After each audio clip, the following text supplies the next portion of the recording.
You know the whistle. You've known it your whole life. You can hear it right now, sitting wherever you are, even though nobody is playing it.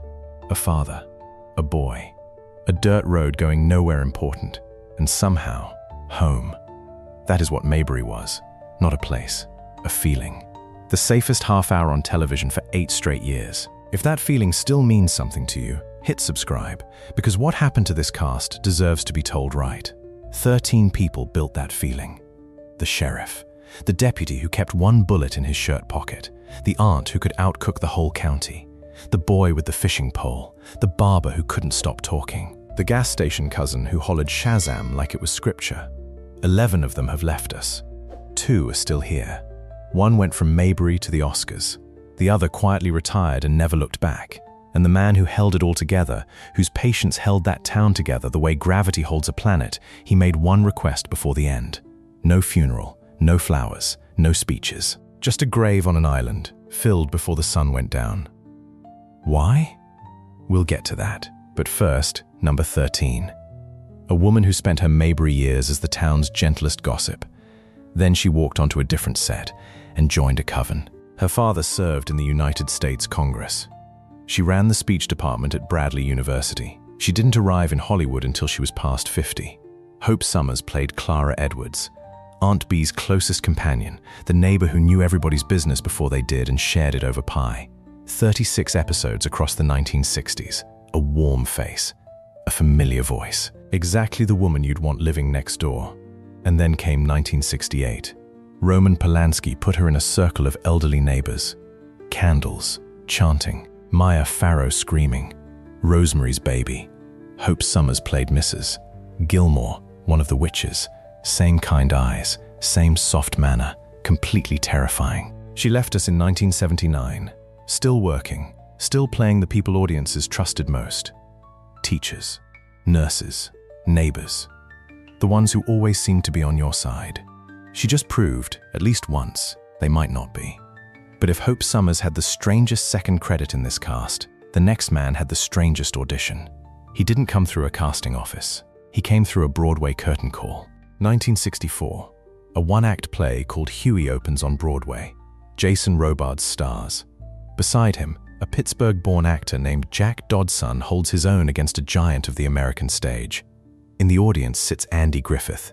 He doesn't go backstage, doesn't say a word, but he files the name away.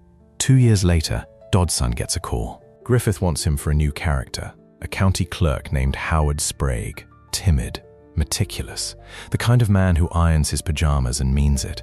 Dodson made Howard a man you recognized on sight, the one at every office who color codes the company picnic and takes it personally when it rains, the straightest man in a town full of comedians, and somehow the funniest thing in the room. He carried Howard through the show's final seasons and into Mayberry RFD. Then he did something no other Mayberry regular did. He crossed over into Ron Howard's Happy Days as Mickey Malf, Ralph's father. Jack Dodson left us on September 16th, 1994. He was 63. Broadway found him, Mayberry kept him, and Mayberry kept a secret. There was one chair on that set, a barber's chair, rebuilt from the inside to hold a man who could no longer stand behind it. The audience at home never knew. We'll get to that chair. Here is a sentence about number 11 that sounds like a lie. The actor who played Otis Campbell, the lovable town drunk who staggered into the Mayberry jail, locked himself in and slept it off, was a man who did not drink. Both Andy Griffith and Don Knotts confirmed it. Hal Smith, off camera, was the opposite of Otis. Quiet, professional, stone cold sober. He played Otis across 7 seasons. The character walked himself to jail, fumbled with the keys, curled up on the cot, and left in the morning like a man catching a bus. Sponsors eventually grew uneasy about a comic drunk, and Otis slipped out of the show's final stretch. But Smith's second career was the one nobody connected to his face. He stepped into a recording booth and became the voice of Owl in Disney's Winnie the Pooh, then Goofy. Then Winnie the Pooh himself, after Sterling Holloway retired. Flint Hart Glomgold on DuckTales, and the beloved John Avery Whittaker on Adventures in Odyssey, recording episodes until weeks before the end. Hal Smith left us on January 28, 1994. He was 77, over 300 credits. And the role the world remembers best is the one man he had nothing in common with. Number 10 held a role most actors would kill for. She gave it up after 12 episodes. She had already been a star. Betty Anderson, Princess on Father Knows Best, 6 seasons, 1954 to 1960. Eleanor Donahue was a household name before she ever set foot in Mayberry. CBS cast her as Ellie Walker, the town pharmacist and Andy Taylor's first girlfriend. She was billed in the opening credits ahead of Don Knotts, a 3-year contract, a guaranteed spot on the biggest show in America. She lasted 1 season, 12 episodes. Donahue asked to be let go. Years later, she explained it simply. She felt like a bird pushed out of the nest before her feathers had grown. She didn't believe she was playing the part well enough. The producers released her. No argument. Ellie Walker slipped out of Mayberry, and within 2 seasons, a schoolteacher named Helen Crump took her place. Donahue kept working for decades. The Odd Couple, Days of Our Lives, a small, sharp turn in Pretty Woman. She stepped away from acting in 2011. This past April, she turned 89, one of only 2 people from this cast still living. And somewhere ahead in this countdown, one of these men opens his mouth to sing, and the whole room stops breathing. That is not an exaggeration. You'll hear it when we get there. Number 9 replaced Eleanor in Mayberry. She arrived from a very different kind of movie. 5 years before she became a schoolteacher in the quietest town on television, Aneta Corsaut was running for her life. 1958, a low-budget horror film called The Blob, a young Steve McQueen at her side, a shapeless creature devouring everything in its path. That was her film debut. She was 25, playing a teenager, looking genuinely terrified, which had nothing to do with acting school and everything to do with a special effects crew that kept changing the timing. She walked into Mayberry in 1963 as Helen Crump, sharp, independent, and not remotely impressed by a badge. Helen was Opie's teacher first, then Andy's girlfriend, and finally, in the first episode of Mayberry RFD, his wife. Across 67 episodes, she gave the show a woman who could match Andy Taylor sentence for sentence. She'd trained under Lee Strasberg, the man often called the father of method acting in America. She brought that weight to a small-town sitcom. And decades later, when Griffith built a new show called Matlock, he called her back to sit on the bench as a judge. Aneta Corsaut left us on November 6, 1995, 3 days after her 62nd birthday. She went from running from a monster to marrying the sheriff. Both roles fit her. Number 8 played the deputy's girl. 26 episodes across 5 seasons. Then she did something no one else in this cast ever did. She moved to the town. There is a real town in North Carolina called Mount Airy. Andy Griffith grew up there. Most people believe it is the place Mayberry was built from, the storefronts, the sidewalks, the pace of everything. Griffith always denied it. The people of Mount Airy never believed him. In 2007, Betty Lynn moved there, to the real Mayberry. The actress who had played Thelma Lou, Barney Fife's sweet, patient, endlessly loyal girlfriend, packed up her Los Angeles apartment and drove east. She was 81 years old. Most Fridays after that, she sat at a table inside the Andy Griffith Museum and signed autographs. The line stretched down the sidewalk. Fans drove hours. She spoke with every one of them. She did this into her 90s, weather permitting, health permitting. She never rushed anyone. What the Mayberry audience never knew was where she began. At 18, Betty Lynn joined the USO and shipped out to the China-Burma-India Theater in 1945. She sang for troops. She visited field hospitals. A Marine handed her a pistol and said, "You might need this." She appeared in only 26 episodes. She was never even signed as a regular. Yet when people picture Barney, they picture her standing beside him. Betty Lynn left us on October 16th, 2021. She was 95, still in Mount Airy, still where Mayberry was. If this cast is bringing back memories, stay with me. The stories only get harder to forget from here. Number 7, the barber, the chair, and the secret the crew kept for years. Floyd Lawson talked the way real small-town barbers talk, mid-sentence, trailing off, circling back to a thought he'd already lost, then committing to a new one just as loosely. Howard McNear played him with a vagueness so precise it made the whole set laugh. And most of the crew believed McNear's real self was closer to Floyd than any other actor was to their character. Before Mayberry, McNear spent nearly a decade as Doc Adams on CBS Radio's Gunsmoke. He knew how to fill a scene without grabbing it. Floyd was written for comedy. McNear made him feel like someone you'd actually sit next to. In 1963, McNear suffered a stroke. The left side of his body went still. He couldn't walk. He couldn't stand without help. He was off the show for a year and a half. Griffith did not replace him. The scripts went softer, the comedy got harder to write, and Griffith waited. When McNear was ready, the crew rebuilt around him. They constructed a hidden stand behind the barber chair so he could appear upright. They wrote scenes on the bench outside the shop so he could sit naturally. They framed him from the waist up. They placed a newspaper in his left hand to explain why it never moved. Nobody mentioned it. Not the crew, not the press, not the sponsors. Year after year, Howard McNear cut imaginary hair with one working hand while a wooden frame held him in place. The audience at home never knew. He left us on January 3rd, 1969. He was 63. His old friend, the actor Pyle, gave the eulogy. Number 6 was offered the role of a lifetime, a pointy-eared alien on a brand new science fiction show. He turned it down. What he chose instead, he wore for the next 30 years. Gene Roddenberry wanted him for Spock. That is not a rumor. Leonard Nimoy confirmed it. Ernest Borgnine confirmed it.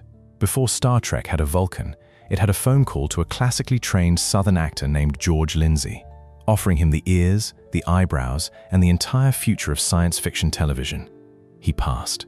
A stoic alien with no emotions was not where his instincts lived. He was a character man, a comedian, a quarterback from Jasper, Alabama, who'd trained at the American Theater Wing in New York and stood on a Broadway stage. And then watched the role he actually wanted, Gomer Pyle, go to a fellow Alabamian named Jim Nabors.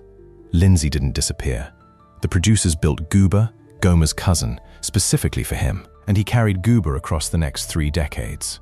Through Mayberry, through the spin-off, and through 20 years of a country variety show called Hee Haw. Off-screen, he raised more than $1 million for the Alabama Special Olympics. He voiced Disney characters in The Aristocats, Robin Hood, and The Rescuers. His alma mater gave him an honorary doctorate. George Lindsey left us on May 6, 2012. He was 83. 2 months before Andy Griffith would follow. Their final phone call ended the same way. "I love you." Both of them said it. A nightclub in Santa Monica called The Horn, 1962. A young man from Alabama takes the stage. He does a routine, part stand-up, part character sketch, part something the room has no name for. He speaks in a high, goofy drawl. He trips over punchlines on purpose. The crowd laughs. Then he sings. The room goes quiet. Not polite quiet, stunned quiet. Out of the same throat that just squeaked through a hillbilly bit comes a baritone, so deep, so full, so controlled it sounds borrowed from another body. Nobody saw that coming. Andy Griffith was in the audience that night. By the time the lights came up, Jim Nabors had a job. Gomer Pyle was written as a single guest spot, a gas station attendant too trusting for his own good. Nabors played him so naturally that one episode became a regular role, and the regular role became a hit spin-off. Gomer Pyle USMC ran 5 seasons, but that voice was the career underneath the career. Nabors recorded more than 30 albums. 5 went gold. And in 1972, the owner of the Indianapolis Motor Speedway asked him, last minute, no rehearsal, to sing before the biggest race in America, the largest single-day crowd in all of sports. Nabors scribbled the lyrics on the palm of his hand, walked to the microphone, and let the baritone roll out over the speedway. He came back the next year, and the next. For roughly 42 years, that voice opened the Indianapolis 500. Carol Burnett called him her good luck charm and put him on the first episode of every season of her show. James Thurston Nabors left us on November 30th, 2017. He was 87, at home in Hawaii, where he'd lived for decades on a Maui farm covered in macadamia trees. The simplest man in Mayberry turned out to be the sharpest person who ever left it. Number 4 wore an apron and ran the tailor kitchen for a decade. America loved her. The cast wasn't always sure she loved them back, but 4 months before the end, she picked up the phone. The phone rang in Andy Griffith's house sometime in the summer of 1989. On the other end was a voice he hadn't heard in years, Frances Bavier, Aunt B. She hadn't called to reminisce. She called to say she was sorry. This is the part of her story most people don't know. Frances Bavier was a trained New York stage actress. The American Academy of Dramatic Arts, Broadway, a role in The Day the Earth Stood Still. Inside an apron in Mayberry, she felt her dramatic gifts going unseen. She kept her distance from the set. There was tension with Griffith, and it lasted years. And yet she gave that town everything it needed. She played Aunt B for 10 years, 8 on the original show, 2 more on the spin-off, more Mayberry years than anyone. She won the Emmy in 1967. When she retired, she moved to Siler City, North Carolina, not far from Griffith's hometown. She said she'd fallen in love with the roads and the trees. She lived quietly with her cats. She wrote letters back to every fan who asked. She left a trust fund for the local police, the interest divided among them as a bonus every December. And in the summer before the end, she made the call. She told Griffith she was sorry for being difficult. He shared that later, gently, on television. It was the last time they ever spoke. On December 6, 1989, Frances Bavier left us. She was 86, 8 days short of her next birthday. Her headstone reads Aunt B. Beneath it, "To live in the hearts of those left behind is not to die." Number 3 was 5 years old when this story began. Today, his name sits on some of the biggest films Hollywood has ever made. A 5-year-old sits on a soundstage holding a toy turtle. He's been told the turtle is dead. He's been told to cry. He doesn't know how to cry about a toy. So Andy Griffith kneels beside him and talks. Not about the scene, not about the camera, just about how funny it is to pretend a rubber turtle is real. The boy relaxes. The camera rolls. The tears come. That was day 1. Born March 1st, 1954, Ron Howard is 72 today. He played Opie Taylor from age 6 through 14, the entire 8-season run. Credited as Ronnie Howard. A red-headed kid with freckles and a quiet focus that made directors trust him before he understood why. His father, Rance, was an actor and a teacher. He didn't coach Ron to perform. He coached him to understand. Read-throughs, story problems. The reason behind a scene, not just the lines inside it. By the time Howard left Mayberry, he'd spent 8 years learning how a set works from the inside. Then came Richie Cunningham. Happy days. America watched him grow up twice. But Howard wanted the chair behind the camera. He started directing at 23 with a cheap car chase comedy that turned a big profit. Then Splash, Cocoon, Backdraft, then Apollo 13, 9 Academy Award nominations. Some of it filmed inside a real reduced gravity aircraft, so the weightlessness was genuine.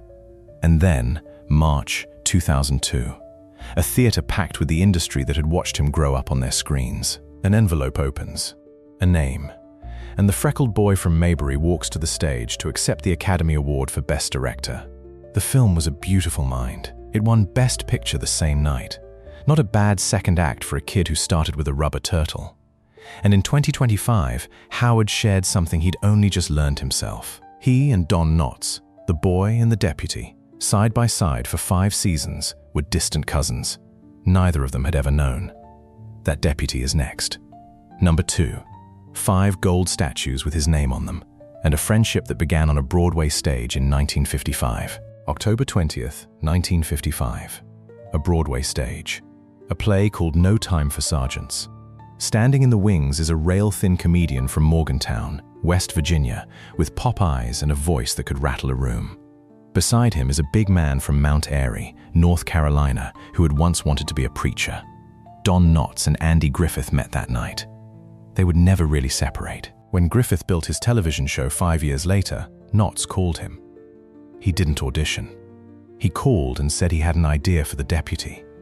Griffith said yes before he heard it. Barney Fife was supposed to blend into the background. Instead, he swallowed every scene he walked into.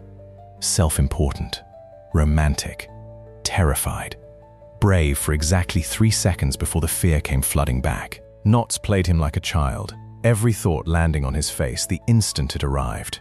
5 Emmy Awards for that performance, 3 as a regular, 2 more for guest returns after he'd already left. He left because he thought the show was ending.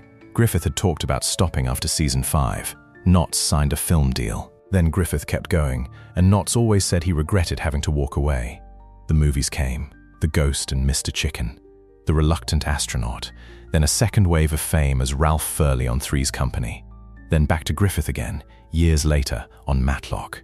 He always circled back. Don Knotts left us on February 24th, 2006. He was 81. Griffith was at the hospital. In a room full of family and friends, the big man from Mount Airy leaned over the bed and found a way to make his oldest friend laugh. One last time. One TV writer called Knotts the most beloved person in all of show business. Nobody argued. Now, number 1. The man Knotts called first. The man McNear came back for. The man Bavier called at the very end to make her peace with. The man whose town still runs every day, 60 years on, in reruns that never stop. The soul of the show. Mount Airy, North Carolina.